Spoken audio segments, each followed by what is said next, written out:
wanted daw siya ng ICC.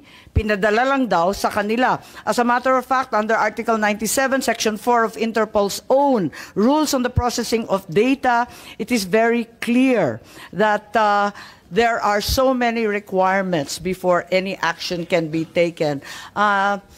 Kung pwede, ipakita natin ang itsura ng isang diffusion versus isang red notice. Ibang-iba po yun. Ni walang red notice at yung diffusion, parang sabi nga ni VP, parang tinimbre lang sa mga kasama sa Interpol na mga miyembro. Hindi dinaan sa mismong review. So, nais natin pag-usapan at tanungin kay Executive Director. Tama po ba yun?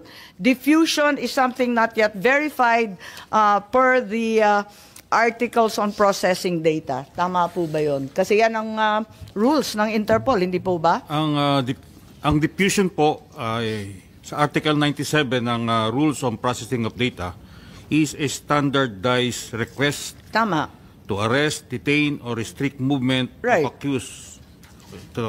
Tama, pero Tama hindi pa siya verified, hindi pa siya naimbestiga, at hindi pa nailalagay bilang opisyal. Wala pang task force, Tama wala po pang yan, tama compliance po. review. Pero hindi po ibig sabihin noon na wala siyang value. Pero Pareho po mismo yung Interpol, sinasabi po sa atin na first time daw na yung member state agad-agad in-acknowledge. Wala pa namang kaalam-alam. Ang mismong Interpol Secretariat, walang kamuang-muang kasi between states lang to, ICC lang at Interpol. Whether it is a red notice or wanted person diffusion, obligado po tayong mag-comply. Hence, our job in the NCB is to distribute the diffusion notice. Nandyan, pinapakita natin yung red notice sample versus yung diffusion order. Ibang-iba po, di ba, yung itsura? Magkaiba po. Magkaiba, yung kay Arnie Teves yan, tsaka ito kay PRRD, ibang-iba po. Magkaiba po. Talagang hindi sila. Magkaiba So, po. admitido po ninyo, walang red notice? Yung red notice po, wala po siyang red notice. Walang dumating, merong tinatawag po na O, tama. red diffusion. Kung ganun, sinasabi, tulad ng sinabi ni VP, maobligasyon ang ating pamahalaan mag-cooperate, tumulong sa lahat ng request. Yung request, hindi naman ang galing sa Interpol Pinapaliwanag nga ng Interpol. Hindi naman amin wanted yan. Ang sinasabi, Philippines is obliged to cooperate when in fact it came from ICC. Paulit-ulit tayo kanina sa ICC, walang jurisdiction dito sa Pilipinas. Ba't natin kinikilala? FPRRD was not wanted by Interpol. It was neither verified or approved. Hanapin mo sa buong database ng Interpol, walang lumalabas. Hanggang ngayon, it's not there. Read out the email address from the letter. Nakita mo yung letter? ICC ang nakasulat. Walang Interpol kahit sa mismong diffusion. Anong obligasyon ng Pilipinas? Kapag hindi tayo nag-comply sa isang diffusion, anong mangyayari sa atin? Hindi na tayo bahagi ng Interpol? Paparusahan tayo? May parusa po ba? Not necessarily. Hindi po ganon. Kapag diffusion, what will happen? Gaya po na nasabi ko kanina, ang diffusion po at requesting for looking for wanted persons, pareho lang po na yung red notice. Hindi po pareho yun. Ang liwanag nito. Ang pagkakaiba po niya. Kababasa mo lang ng Article 97, pambihira ka naman, sir. May pagkakaiba nga po kaya kasi nga. yung red notice has to be processed by the pero di ba yung kay Congressman Arnie Teves, red notice na.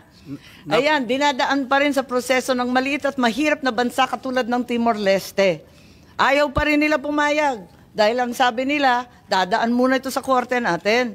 Ngayon tayo, lumundag tayo sa diffusion. Ano bang commitment natin? Anong mangyayari sa atin? Sinabi na natin, ICC has no jurisdiction. Tapos, ICC warrant has no effect. Tama ba yun? Di ano ngayon yung Interpol? May obligasyon ba tayo sa Interpol? Diffusion pa lang to. Obligado po. Obligado. Bakit obligado? Anong mangyayari kung hindi tayo sumunod?